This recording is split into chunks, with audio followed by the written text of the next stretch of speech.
Hello and a massive welcome back to all of our global listeners. You are tuning in to Keep Talking English podcast, the podcast dedicated to helping you bridge the gap between textbook English and the authentic, colorful language native speakers actually use every single day. I'm Sarah. And I'm Mark. We are so incredibly happy to have you with us today. Sarah, before we pressed record, you were telling me about your incredibly hectic week. How are your energy levels holding up? Oh, Mark, don't even ask. Between managing the new design layouts for our channel, walking my daughter to preschool every single morning, and editing videos for our podcast late at night, I am running on fumes. Running on fumes. What a brilliant idiom to start us off, meaning you are operating with almost zero energy left. And that, dear listeners, brings us directly to the star of today's episode. Today, we are diving into the rich, cozy, and highly expressive world of sleep vocabulary. Yes. Now, if you look at a basic vocabulary list, you might just see the phrases go to sleep or take a nap. But in reality, native English speakers use an incredible variety of phrasal verbs, slang, and metaphors, depending on how they are sleeping, where they are sleeping, or how fast they fell asleep. Exactly. By the end of this episode, you will have 14 distinct expressions locked into your vocabulary toolkit. We have broken them down into logical categories, so they are easy to digest. And, as always, make sure you listen closely, because we are finishing the episode with our signature interactive pop quiz to test your ears. Let's kick things off with category number 1. When sleep happens gradually, gently, or completely by accident. Mark, what's our first phrasal verb? The first one is a beautiful, almost poetic expression, to drift off. I love this one. Think of a small boat floating on a calm lake. If you don't tie it to the dock, it will slowly and gently float away from the land. When you drift off, you gradually transition from being awake to falling into a peaceful sleep. Right. You aren't forcing it, it just happens naturally. For example, the room was warm, and the sound of the rainfall outside helped me drift off within minutes. Now, what happens if you fall asleep, but you didn't actually mean to? Say, during a business meeting or while sitting on the couch? Then you are dozing off. To doze off means to slide into a light sleep completely by accident, usually during the daytime or while sitting upright. We see this constantly in everyday life. For instance, I'm so sorry, what did you just say? I must have dozed off for a second. Now, there is a funny, highly visual cousin to doze off, and that is to nod off. Oh, nodding off is classic. The word nod means to move your head up and down, like saying yes. When you are deeply exhausted but forcing yourself to stay awake, your neck muscles relax. Your chin physically drops down toward your chest, and then you suddenly snap your head back up when you realize you're falling asleep. It's the universal sign of trying to fight sleep in public. You might say, the guest speaker's voice was so flat and monotone that half the audience was quietly nodding off by the third slide. Our last phrase in this category is to drop off. This is a very casual, common phrasal verb that simply means to transition into sleep. Yes, highly natural. You'll hear people say, I usually lay in bed and read a novel for about 20 minutes until I finally drop off. Moving on to category number 2, daytime resting. When you aren't settling down for a full 8 hours, but you need a quick reset. Sarah, let's start with the standard structure. The baseline phrase that every learner should know is to take a nap. A nap is just a short period of sleep during the day. I'm going to take a nap after lunch to recharge my batteries. Simple, reliable, and perfectly correct. But if you want to sound incredibly casual, like you're talking to close friends or co-workers on a break, you can use the idiom to catch some Z's. This one has a fun cultural background. If you look at classic comic books or cartoons, whenever a character is sleeping, the illustrator draws a row of letters, Z, Z, Z, floating above their head to represent the sound of snoring. Over time, that visual became a real idiom. I use this one all the time. If I have a gap between recording sessions, I'll say, hey Sarah, I've got a 30-minute window before our next interview, so I'm going to try to catch some Z's in the lounge. Now, if you want to be precise about a nap that is short but highly strategic, you call it a power nap. Oh, a power nap is a corporate favorite. It's an intentional sleep that lasts exactly 15 to 20 minutes. The secret is that it's short enough to give your brain a massive energy boost, but fast enough that you don't fall into deep sleep, meaning you won't wake up feeling groggy or disoriented. Exactly. A quick power nap at 2 p.m. works much better for my focus than a third cup of coffee. And finally, we have a warm, old-school idiom, to get some shut-eye. Shut-eye is a playful way of saying sleep because, well, your eyes are shut. It's often used when someone looks incredibly tired and you want to encourage them to rest. For example, Mark, you've been working on this audio editing for 12 hours straight. Go home and get some shut-eye. Now let's pivot to the evening. The sun has set, the day is done, and you are officially heading to bed for the night. Let's start with two identical classic idioms that confuse a lot of people: to hit the sack and to hit the hay. These sound violent, hitting something, but they are actually incredibly peaceful. Historically, centuries ago, people didn't have modern foam or spring mattresses. Instead, they stuffed large canvas bags or sacks with straw or hay. So, before sleeping, you would literally toss your tired body onto a sack of hay. Today, it just means going to bed.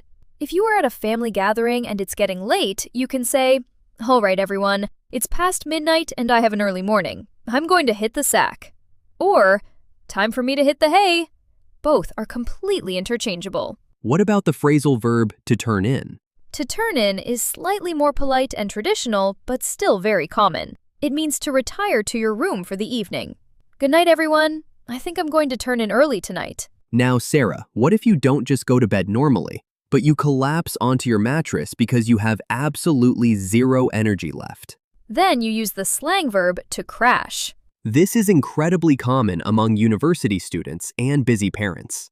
It implies falling asleep almost instantly due to total exhaustion.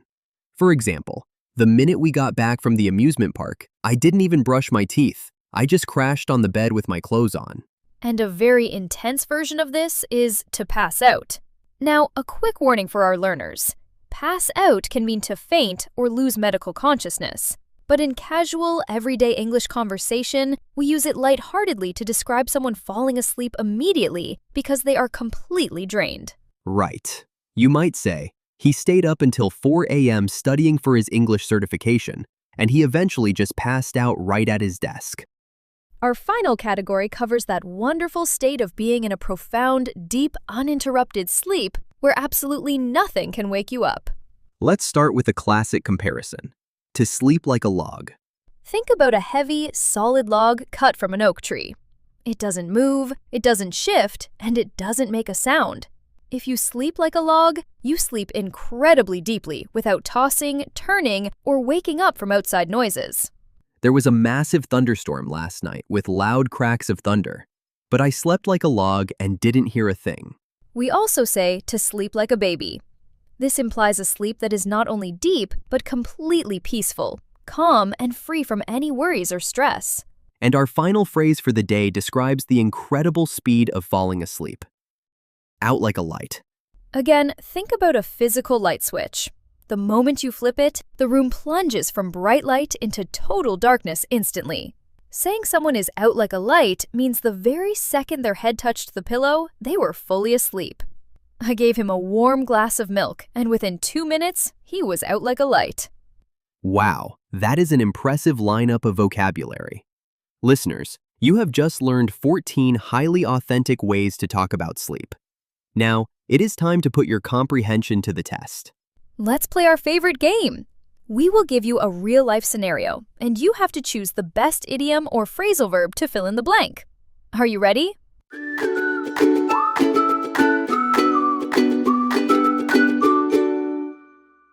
Question number 1.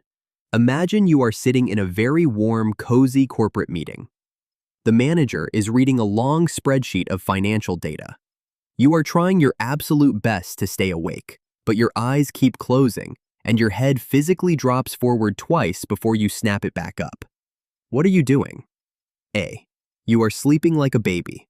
B. You are nodding off. C. You are turning in. Take a look at that physical head movement in your mind.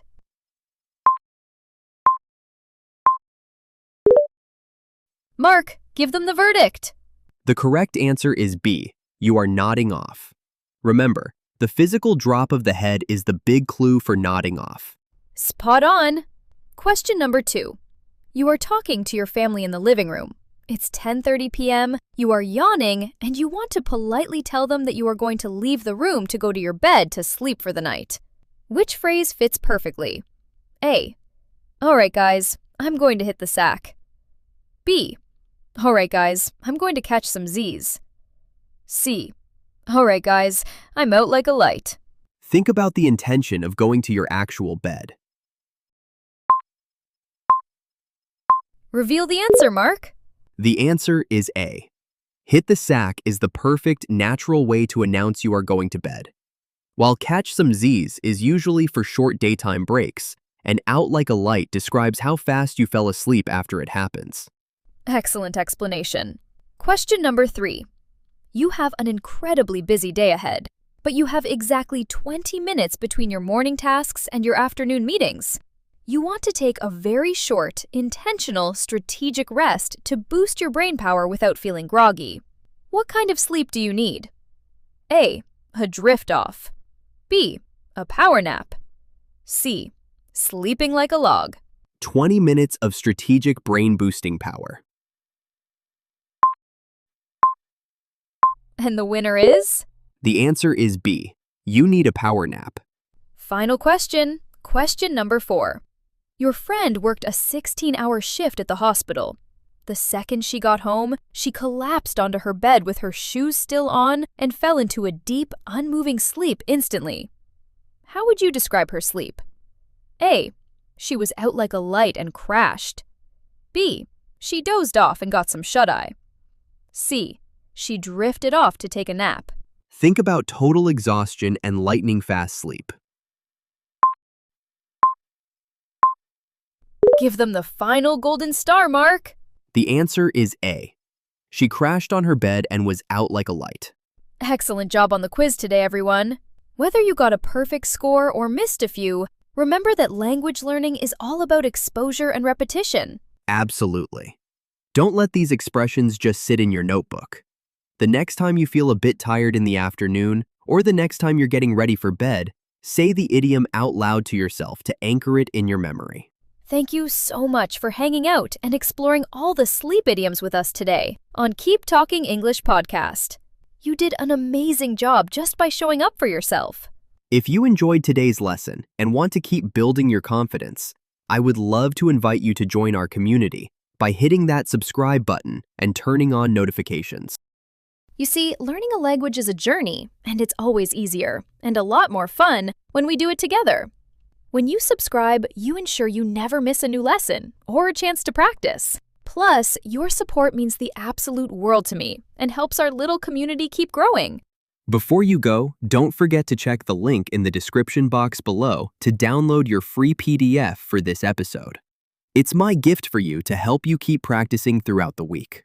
And feel free to share this episode with a fellow English learner. Get some great shut-eye tonight. Keep learning, keep growing, and most importantly, keep talking. I'll see you in the next episode. Bye! Have a truly beautiful day. Bye.